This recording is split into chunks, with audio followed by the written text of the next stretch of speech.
दोस्तों नमस्कार, आपका बहुत बहुत स्वागत है IBN 24। मैं हूं आकर्षण उपल। हमेशा की तरह एक ऐसी खबर लेकर जिसको सुनने के बाद आपको ये महसूस होगा कि आखिर जो भ्रष्टाचार की जड़ें हैं वो किस कद्र हर विभाग में फैली हैं। और ख़ासकर इस विभाग में जो नाम आप इस समय स्क्रीन पर देख रहे हैं, पहले इसका नाम हुडा विभाग रखा गया था, लेकिन अब इसका नाम है हरियाणा शहरी विकास प्राधिकरण। और इसी का एक और डिपार्टमेंट है स्टेट ऑफिस, जो कि सेक्टर 12 करनाल में बनाया हुआ है। हमेशा अक्सर इस विभाग पर आरोप लगते रहते हैं कि ये भ्रष्टाचार का अड्डा है, लेकिन उस मामले का तो मैं कुछ कह नहीं सकता। लेकिन जो व्यक्ति आप सामने देख रहे हैं ये जसविंदर सिंह है। दोनों आंखों से दिव्यांग है, इन्हें दिखाई नहीं देता, लेकिन इनकी जो नौकरी है वो स्टेट ऑफिस करनाल में 2019 में लगाई गई थी परमानेंट बेसिस पर। ये हरियाणा सरकार के परमानेंट एम्प्लॉय हैं। ADA के तौर पर इनकी नियुक्ति थी। और ADA में आपको बता दूं, जो कानूनी सलाह होती है वो हर एक विभाग को देते हैं। 2019 में इनका रिक्रूटमेंट किया गया था और 2019 से लेकर आज तक इनके साथ क्या क्या हुआ ये आपको खुद बताएंगे। मामला ये कहीं और का नहीं, CM सिटी करनाल का है। CM सिटी मतलब चीफ मिनिस्टर जो हरियाणा के हैं, मुख्यमंत्री मनोहर लाल खट्टर हैं, उनके विधानसभा शहर की ये कहानी है। कहानी दर्दनाक है क्योंकि पिछले 3 महीने से ये नौकरी पर नहीं है। जसविंदर सिंह जो कि दोनों आंखों से दिव्यांग है, अपनी मां के साथ लगातार भटक रहे हैं। कभी स्टेट ऑफिस जाते हैं, कभी पंचकुला जाते हैं, लेकिन इन्हें कुछ महीने नौकरी करने के बाद अब ना तो ये स्टेट ऑफिस में है ना ही दूसरे ऑफिस में। और आरोप ये लगाया जा रहा है कि इन्हें गलत तरीके से दूसरे विभाग में ट्रांसफर कर दिया गया। हालांकि इन्हें 3 साल की जो जॉब है वो यहाँ पर दी गई थी। सबसे पहले जसविंदर से जानते हैं। जसविंदर, क्या कहना चाहोगे, किस पोस्ट पर थे आप, कितनी उम्र है आपकी और क्यों भटक रहे हो आप इधर उधर दफ्तरों में? सबसे पहले मैं IBN 24 के जो न्यूज़ नेटवर्क है उनके जो दर्शकों को मैं अपनी तरफ से नमस्ते कहना चाहूँगा। उसके बाद मैं Jaswinder Singh, assistant district attorney, जो additional chief secretary administration of justice department government of Haryana के जो निर्देश अनुसार मुझे 28/6/2019 से मैंने स्टेट ऑफिस करनाल में जो है वो अपना पदभार संभाला था। तब से मैं सेवा कर रहा था और लगभग 8-9 महीने की सर्विस के बाद बिना किसी कारण के 16/3/2020 को लेटर आता है कि भैया चीफ एडमिनिस्ट्रेटर हरियाणा शहरी विकास प्राधिकरण का कि मुझे जो है पेरेंट डिपार्टमेंट में जो डायरेक्टर ऑफ प्रोसिक्यूशन हरियाणा है उसमें रेप्ट्रेट किया जाता है। उसके बाद उन्होंने डायरेक्टर ऑफ प्रोसिक्यूशन ने जो है इनको 17/3/2020 को चिट्ठी लिखी कि आप जो है असिस्टेंट डिस्ट्रिक्ट अटॉर्नी की जो रिक्रूटमेंट की पावर है और ट्रांसफ़र की पावर है वो सिर्फ और सिर्फ गवर्नमेंट को इनकी पावर है। और अगर कोई ट्रांसफ़र किए जाना है इनको कहीं भी तो उसकी पावर भी जो है वो गवर्नमेंट के पास है, किसी भी हेड ऑफ द डिपार्टमेंट के पास नहीं है। लेकिन जो यहाँ की स्टेट ऑफिसर हैं हरियाणा शहरी विकास प्राधिकरण स्टेट ऑफिसर जो स्टेट ऑफिस अनुपमा सांगवान जी हैं, उन्होंने भी किसी भी जो आदेशों की जो भी उन्हें मतलब पत्राचार किया गया उनकी बिना परवाह करते हुए 19/3/2020 को इन्होंने मुझे रिपैट्रिएट कर दिया और रिलीव कर दिया इन्होंने यहाँ से। और उसके बाद जो है 20/3/2020 को मैंने डायरेक्टर प्रोसिक्यूशन में अपनी ज्वाइनिंग दी। लेकिन उन्होंने फिर मुझे कहा कि आप जो है वो वहाँ पर 3 साल के लिए पीरियड पे गए थे, हालांकि मेरी रेगुलर नौकरी है, लेकिन डेपुटेशन पे आप 3 साल के लिए वहाँ गए थे तो आप वहीं रहे। इन्होंने पहले भी जो डायरेक्टर डिस्ट्रिक्ट टाउन प्लानर है पानीपत में एक ADA के साथ ऐसा ही किया था, तो उसे फिर गवर्नमेंट ने वहीं भेजा था। तो उनसे बार बार रिक्वेस्ट करी गई कि आप इसे वहीं रख लीजिए। इवन मैंने चीफ एडमिनिस्ट्रेटर साहब हैं पंकज जी, उनको बाया ईमेल और स्पीड पोस्ट से भी कहा कि आप ये ऐसा देखिए, मेरे को 3 साल के लिए वहाँ रखा गया है और गवर्नमेंट को पावर है, अगर मुझे ट्रांसफ़र भी किया जाना है तो आप मुझे मेरी रेपुटेशन ऑर्डर वापस लेके आप मुझे वहाँ जो है वहाँ रख लीजिए। वो मैंने स्टेट ऑफिसर को भी सेम लिखा, ईमेल लिखी, लेटर लिखा, सब कुछ लिखा, लेकिन कोई रिस्पॉन्स नहीं आया।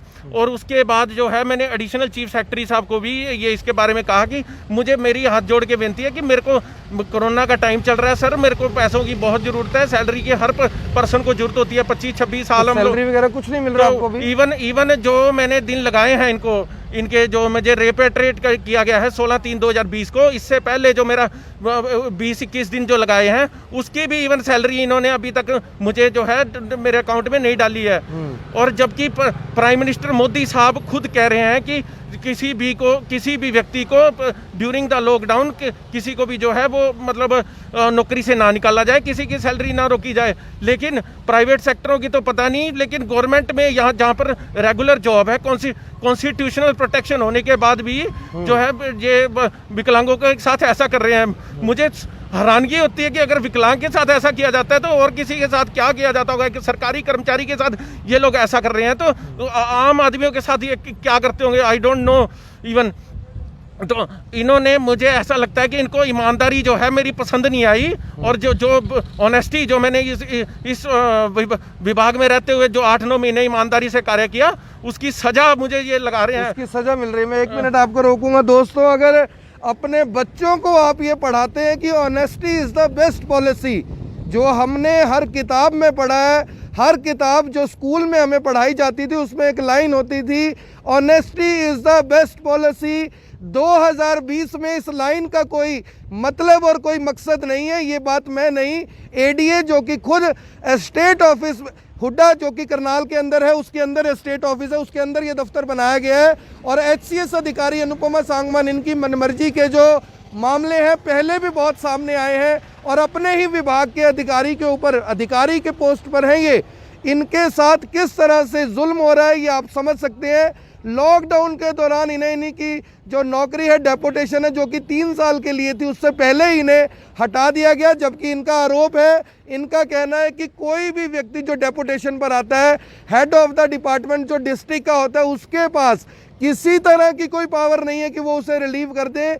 ना केवल इन्हें रिलीव कर दिया गया, बल्कि 19 दिन की जो सैलरी है वो भी मार ली गई। इनकी 19 दिन के जो पैसे हैं, मुख्यमंत्री जी आपके विभाग मार रहे हैं, और वो भी उन अधिकारियों के जो परमानेंट एम्प्लॉय है। अभी जो कच्चे एम्प्लॉयज हैं उनकी बात नहीं हो रही।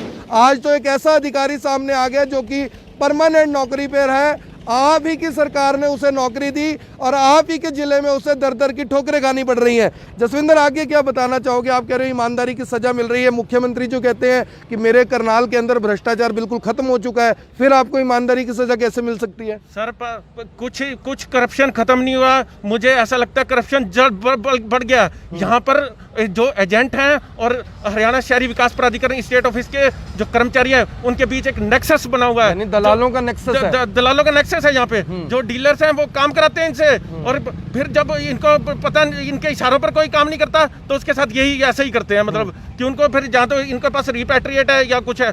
और सीएम सिटी करनाल है, हमें ईमानदारी से नौकरी मिली थी। हम जब आए थे, हम बैच में जब 2019 में लगे थे, हम बहुत ईमानदारी से आए थे। हमें किसी एमएलए के पैर पकड़ने की जरूरत नहीं पड़ी थी, किसी का कुछ नहीं करने की जरूरत पड़ी थी। हमने, मेरे माँ बाप ने मुझे ईमानदारी से नौकरी करने का जो संदेश दिया था। तो आज आपको अफसोस हो रहा है उस बात पे? वो मुझे अफसोस इस बात का हो रहा है कि मुझे अब ईमानदारी की अब सजा मिल रही है कि मतलब उसके लिए ईमानदारी का ये सजा भुगतनी पड़ी कि मुझे रिपैट्रिएट किया गया, और मेरे बुजुर्ग माता पिता को आज रोडों की धक्के खाने पड़ रहे हैं। अब वो कभी डीसी के पास जाते हैं, कभी क्या कहते हैं अपने होम मिनिस्टर माननीय श्री अनिल विज जी के पास जाते हैं, और उनके वो उन्होंने लेटर लिया है। मैं ये नहीं कहता, मैं झूठ नहीं बोलूंगा, उन्होंने उनके जो स्टाफ है उन्होंने लेटर लिया है, बट उसके बाद उन्होंने कार्रवाई कुछ नहीं हुई। सर, मैं आपको बता दूं, चाहता था, बट वो मतलब वो कह रहे हैं कि उनके जो स्टाफ मेंबर्स हैं वो कह रहे हैं आप अभी कोरोना के कारण नहीं मिल सकते उनसे। तो आपको मैं बता दूं कि ये जसविंदर हैं, दोनों आंखों से दिव्यांग है, इन्हें दिखाई नहीं देता। दोनों आंखों से दिव्यांग का मतलब आप समझे कि ये 100% हैंडीकैप्ड है, हैंडीकैप्ड है 100%। और आप समझ सकते हैं कि किस तरह से इनके साथ ये जोर, जुल्म और सितम कहीं और नहीं। मुख्यमंत्री जी आपकी विधानसभा में हो रहा है। अब मैं आपसे पूछना चाहता हूं कि क्या जसविंदर को आपके शहर से, आपकी विधानसभा से इंसाफ मिलेगा या नहीं मिलेगा? क्या ये अपनी नौकरी छोड़ दे, या अब राजनीतिक पदों को अब मुक्त होने की ज़रूरत है जो इन लोगों को इंसाफ नहीं दे पा रहे? माता जी हैं इनके जसविंदर के, जो इनके साथ दर दर की ठोकरें खाने के लिए मजबूर हैं। ये कोई करप्ट सरकारी अधिकारी नहीं है, अगर करप्ट होते तो अपनी गाड़ी में आते। मैंने जब इनसे पूछा कि आप यहाँ तक कैसे आए, तो इन्होंने बताया मैं ई रिक्शा पर आया हूँ, यानी घर में कोई 4 पहिया वाहन भी नहीं है कि वो यहाँ तक कार में पहुँच सकते। माता जी, क्या आप माता जी को देख सकते हैं किस तरह से चप्पल डालकर अपने बेटे के साथ दर दर की ठोकरें खा रहे हैं। माता जी, अफसोस हो रहा है कि इस तरह के धक्के खाने पड़ रहे हैं? हाँ जी सर, मैं 25 साल मेरे बेटे ने बहुत मेहनत करके दिन रात करके मेहनत कर पढ़ाई की है, तो उसके बाद नौकरी मिली। शुक्र किया हमने भगवान का, चलो भगवान आपने नौकरी दी। पर इधर आके जब कि हम आए हैं, बहुत दुखी कर रखे हमारे को। बेटा ईमानदारी से काम करता है, वो ईमानदारी से नहीं कहते, मतलब यहाँ पे एक दिन में फैल दिया तो अभी बिना पढ़े ऐसे सहन करो। बहुत दुखी कर रहे हैं। आपको लगता है जो ये चाहते हैं वो इन्होंने नहीं किया, इसीलिए हटा दिया गया? हाँ जी, जैसे ये गलत जैसे काम करवाना चाहते हैं, ये ईमानदारी से काम करना चाहता है। अभी मैं पढ़ के मैं सारा कुछ जो इसमें है वो ही कर। कितने महीने से धक्के खा रहे हैं इस तरह? हम तीसरा महीना हो गया। तीसरा महीना। तो अब रो क्यों रही है? सुनवाई नहीं हुई कहीं? नहीं, सुनाई कोई नहीं हो रही है जी। जी, तो आप देख सकते हैं कि माता जी हैं, रो रही हैं, भावुक हो गई हैं, क्योंकि बेटा इस तरह परेशान है। और जसविंदर मेरे साथ है, ये भी इस समय काफ़ी ज़्यादा। जसविंदर, माता जी रो रही हैं, क्या कहना चाहोगे? अफसोस हो रहा है क्या? सर पता क्या, जब हम ईमानदारी से लगते हैं ना, और जब 25-26 साल, क्योंकि इन्होंने खुद देखा मुझे मेहनत करते हुए कि ना भैया कैसे हम लोग मेहनत करके इतनी पोस्ट पर उन लोगों के साथ फाइट करके पहुंचते हैं। इवन गवर्नमेंट ने ये कहा था कि विकलांग से दिव्यांग का नाम दिया, लेकिन जो ग्राउंड लेवल पर जो कर रहा है वो कुछ नहीं हो रहा। वो इन्होंने बहुत कुछ कहा इन्होंने कि हम एक्सेसिबल इंडिया करेंगे, ये करेंगे, वो करेंगे।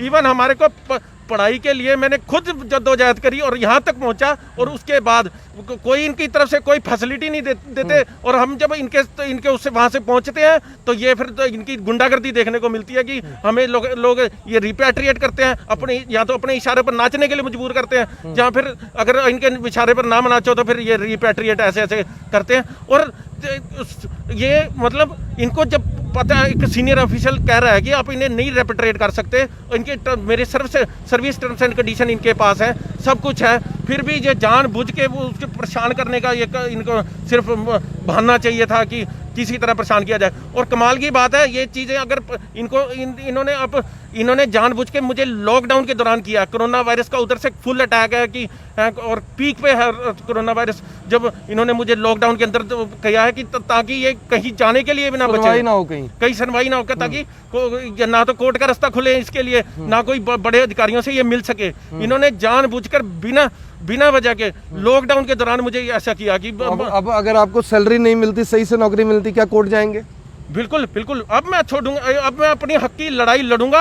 और जब तक मुझे इंसाफ नहीं मिलेगा, मैं ऐसे ही अपने मीडिया कर्मी भाइयों के साथ मिलके इनके खिलाफ आवाज़ उठाता रहूंगा। और जब और सीएम खट्टर साहब से मैं ये रिक्वेस्ट करूंगा कि ईमानदार अधिकारियों को ऐसी सजा ना मिले। पहले रानी नागर, उसको सेक्सुअली हरास किया गया, उसे कंपेल किया गया कि आप पॉलिसी के अगेंस्ट कार्य कीजिए।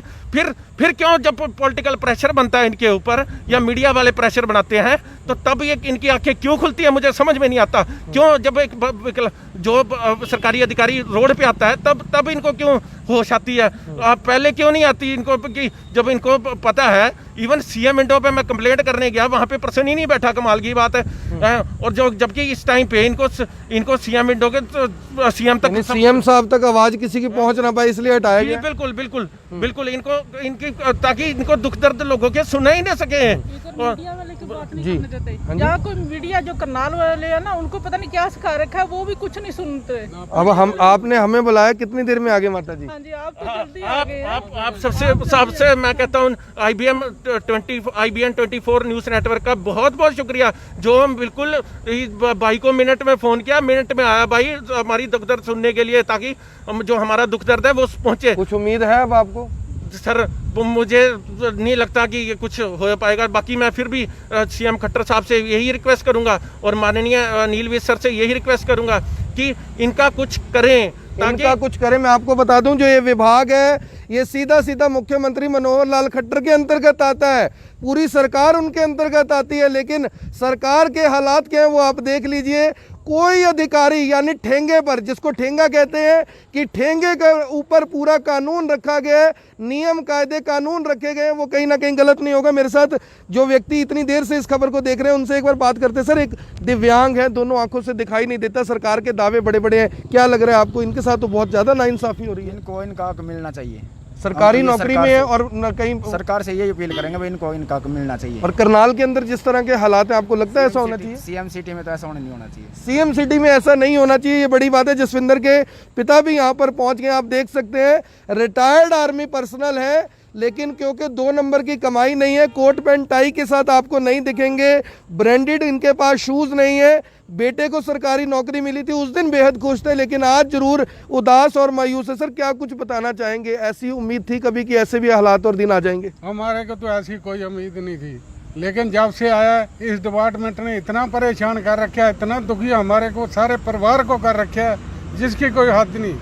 हम खट्टर साहब से यही हाथ जोड़ के बेनती करते हैं कि हमारे बेटे को इंसाफ मिले।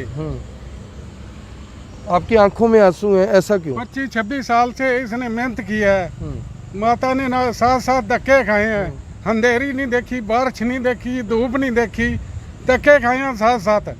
इन्होंने हमारी क्या इज्जत किया?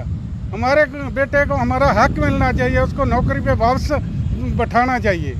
उम्मीद है कुछ खट्टर साहब से? वैसे तो कई महीने से धक्के खा रहे हैं, अब कुछ उम्मीद है खट्टर साहब से? अब 2-3 महीने तो हो गए हमारे को धक्के खाते खाते, अभी तक तो कुछ हुआ नहीं। आगे खट्टर साहब की मेहरबानी है, हम हाथ जोड़ के उसके आगे अपील करते हैं कि हमारे बेटे को दोबारा नौकरी पे बिठाया जाए, दोबारा नौकरी पर रखा जाए। हालांकि नौकरी कहीं गई नहीं है, कॉन्स्टिट्यूशनल इनके पास बहुत ज़्यादा अधिकार है। मैं आपको बता दूं, अगर हाई कोर्ट जाएंगे तो मुझे नहीं लगता कि इनको ज़्यादा समय लगेगा, लेकिन किस तरह से कानून नियम का यानी कि मजाक जो एक किस्म से बनाया जा रहा है, मुख्यमंत्री जी ये देख लीजिए। मैं पत्रकार हूँ, मुझे हाथ जोड़ने की ज़रूरत नहीं थी, लेकिन मैं भी इनके लिए हाथ जोड़ रहा हूँ कि कृपया करके इनको इनकी नौकरी पर वापस रखा जाए। और जो करप्ट अधिकारी हैं जिनके ऊपर ये आरोप लगा रहे हैं, आपने क्या काबिलियत देखकर उन्हें इतने समय से यहाँ पर, कितने महीने के कितने सालों से इसी जगह पर उन्हें नौकरी पर रखा हुआ है, आखिर उन्होंने ऐसा क्या काम कर दिया है? मैं आपको दिखाऊं, मेरा फ़ोन मैं एक बार चाहूँगा लक्ष्य मुझे दिखाएं।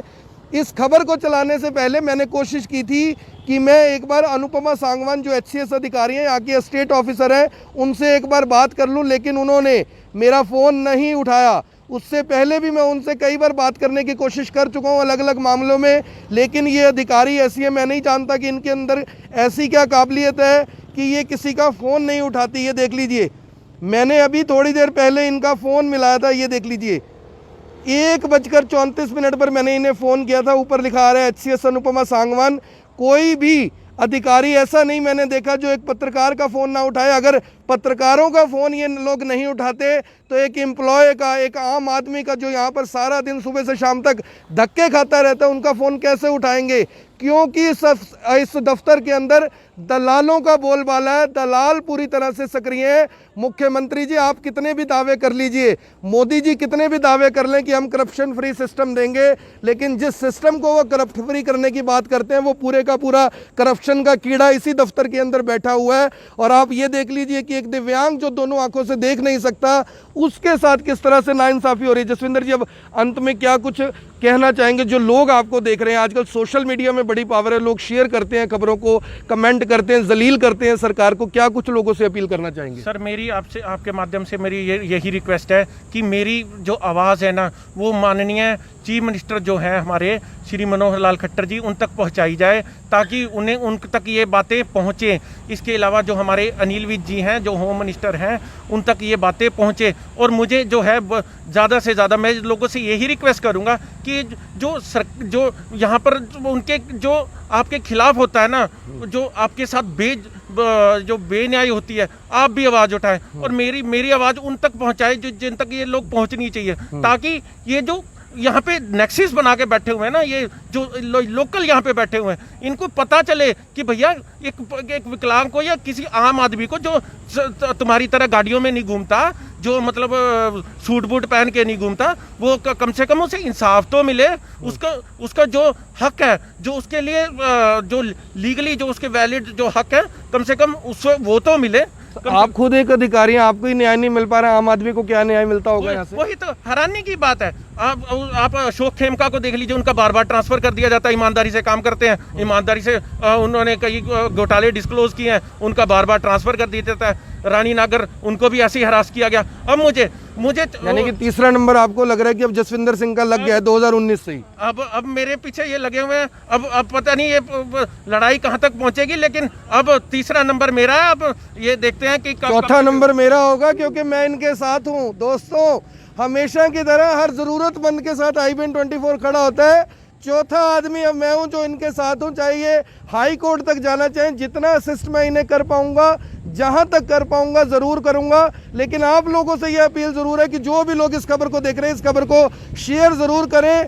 जलील तो कम से कम ये सरकार हो, इसके नेता हो, इसके वो अफसर हो जो अभी तक ये सोचते हैं कि हम कितना भी कुछ भी कर लें, लेकिन हमारा कुछ बिगड़ने वाला नहीं है। और सच्चाई भी यही है। पिछले 6 साल से कितनी ही खबरें मैं खट्टर सरकार तक पहुंचा चुका हूं, कितने ही भ्रष्टाचार के मामले सरकार तक पहुंचा चुका हूं, लेकिन किसी के ऊपर कार्रवाई तो दूर की बात है, बल्कि उन्हें कहीं ना कहीं प्रमोशन देकर ये जताया जाता है कि आप अपने पदों पर कुछ भी करते रहे, तुम्हारे ऊपर हमारा हाथ है। माता जी, अंत में क्या कहना चाहोगे? बेटा भी बहुत निराश है, आप भी बहुत मायूस है। सर, ਅਸੀਂ ਤੇ ਇਹੀ ਰਿਕੁਐਸਟ ਕਰਨੇ ਆ ਕਿ ਸਾਡੇ ਬੇਟੇ ਨੂੰ ਇੰਨੇ 25-26 ਸਾਲ ਉਹ ਵਿਚਾਰੇ ਨੇ ਮਿਹਨਤ ਕੀਤੀ ਹੈ, ਦਿਨ ਰਾਤ, ਉਹਦੀ ਨੌਕਰੀ ਮਿਲਣੀ ਚਾਹੀਦੀ ਹੈ। ਤੇ ਜਿਹੜਾ ਇਮਾਨਦਾਰੀ ਨਾਲ ਕੰਮ ਕੀਤਾ ਉਹਨੇ ਕਰਦਾ ਹੈ, ਤੇ मतलब ਉਹਨਾਂ ਦੀ ਸੁਣਨੀ ਚਾਹੀਦੀ है। उनकी सुननी चाहिए। और अंकल जी, आप क्या कहना चाहेंगे? क्या नाम है आपका? आर्मी से रिटायर्ड है? हाँ जी, त्रिलोक सिंह मेरा नाम है। इसने अगर हमारे बेटे ने कोई इनके खिलाफ इनकी गलत कार्रवाई की है तो उसमें लिख के देना चाहिए था इनको। नहीं, वो उसकी वजह से ट्रांसफर तो कर ही नहीं सकते ना। ऐसा होता तो सरकार को लिखते, इनके पास तो पावर ही नहीं है। हाँ जी, इनके पास पावर नहीं है। आगे भी हम गए हैं इसके डिपार्टमेंट में, वो बोलते हैं कि गवर्नमेंट ने इसको भेजा है, गवर्नमेंट ही इसको चेंज कर सकती है, इनकी कोई पावर नहीं है। पहले आपको पता नहीं होगा, तभी शायद रिलीव हो गए यहाँ से। पहले पता नहीं, जब CA का लेटर आया तो हमारे बेटे ने इस मैडम से रिक्वेस्ट किया कि मेरे को छुट्टी दे दे एक दिन की, मैं आगे जाके अपनी बात कर लूं। इसने इधर उधर खिसकती रही, छुट्टी भी नहीं बनाई, कोई सुनवाई नहीं की। 17 को तो ऑफिस में ही नहीं आई, 16 को लेटर आया, 17 को कोई सुनवाई नहीं की।